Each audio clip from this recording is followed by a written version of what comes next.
اللہ الرحمن الرحیم۔ السلام علیکم دوستو، امید کرتا ہوں آپ سب خیریت سے ہوں گے۔ آج کا ہمارا ٹاپک ہے دعائیں قبول کروانے کا وظیفہ۔ چلیے ویڈیو کی جانب بڑھتے ہیں۔ جو شخص رات کو کسی وقت بیدار ہو کر یہ کلمات کہے تو اسے بخش دیا جاتا ہے، اور اگر کوئی دعا کرے تو وہ قبول ہو جاتی ہے۔ پھر اگر وضو کر کے نماز پڑھے تو اس کی نماز بھی قبول ہو جاتی ہے۔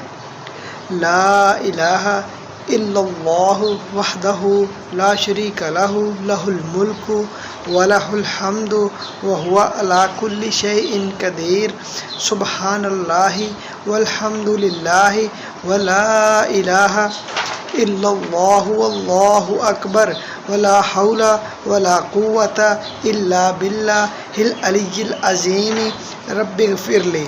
دوستو یہ دعا آپ نے پڑھنی ہے، انشاءاللہ آپ کی ہر دعا قبول ہو جائے گی۔